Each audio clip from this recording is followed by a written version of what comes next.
ఇక్కడ అమిత్ షా తాజాగా ఇచ్చినటువంటి స్టేట్మెంట్ ఇప్పుడు సంచలనం సృష్టిస్తోంది. జమిలి ఎన్నికలకి సంబంధించినటువంటి ప్రస్తుత ఎన్డీఏ సర్కార్ హయాంలోని జమిలి ఎన్నికలు అమలు చేసి చూపుతామని అమిత్ షా తేల్చి చెప్పారు. కేంద్రంలో మళ్లీ అధికారం చేపట్టి 100 రోజులు పూర్తయిన సందర్భంగా ప్రభుత్వ పనితీరును వెల్లడించేందుకు ఏర్పాటు చేసిన మీడియా మీటింగ్లో ఈ బహిరంగ ప్రకటన చేశారు. కులగణన అంశంపైన స్పష్టత వస్తుంది. రైలు ప్రమాదాల నివారణకు అన్ని చర్యలు ఇవన్నీ వేరు. జమిలి ఎన్నికలు అమలు చేసి తీరతాం, చూపిస్తామని చెప్తున్నారు. గత కొన్ని రోజుల నుంచి, గత 2-3 రోజుల నుంచి మనం కూడా మాట్లాడుకున్నాం. వాస్తవంగా జమిలి ఎన్నికలు అసాధ్యం అన్నది. కానీ మొన్న జడశ్రావణ్ గారు చెప్పినట్టేనా వీళ్ళు ఏదైనా చేయగలరు. ఆర్టికల్ 370 తీయగలరని ఎవరు అనుకున్నారు? అయోధ్యలో రామ మందిరం కట్టగలరని ఎవరు అనుకున్నారు? త్రిబుల్ తలాక్ బిల్లు పాస్ అవుద్దని ఎవరు అనుకున్నారు? అనుకుంటే చేసేటటువంటి ద్వయం అక్కడ.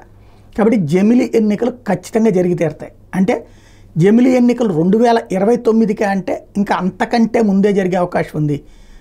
ఈ జనగణన అన్నటువంటిది వచ్చేటప్పటికి 26కి అయిపోతుంది. ఇప్పుడు బిగిన్ చేస్తున్నారు కాబట్టి 26కి అయిపోతుంది. ఇదివరకడికి మళ్ళీ అక్కర్లేదు. ఇప్పుడు చాలా వేగంగా ఓటర్ల నమోదు అనేటటువంటి ఓటర్లు అంటున్నా జనాభా నమోదు అనేది జరిగిపోతుంది. నియోజకవర్గాల పునర్విభజన కూడా గతంలోకి మళ్ళీ ఏళ్ల తరబడి కష్టపడక్కర్లేదు. మొత్తం టెక్నాలజీ ఉంది. వాళ్ళు సింపుల్గా నియోజకవర్గాల పునర్విభజన చేసేయచ్చు. జనాభా ప్రాతిపదికన ఎట్లా పెడతారన్నటువంటిది ఒక్కటే. అంటే ఓటర్ల ప్రాతిపదికన ఎంతమందిని బేస్ చేసుకుని పెడతారన్నది ఒక్కటే ఇక్కడ పాయింట్. అది డెసిషన్ తీసుకుంటారు, చేసేస్తారు. అంటే 26-27 కల్లా జరిగిపోతుంది. 27 కల్లా నియోజకవర్గాల పునర్విభజన కూడా జరిగిపోతుంది. అంటే 28లో ఎన్నికలు పెట్టచ్చు, లేదా 27 ఎండింగ్ కల్లా ఎన్నికలు పెట్టచ్చు.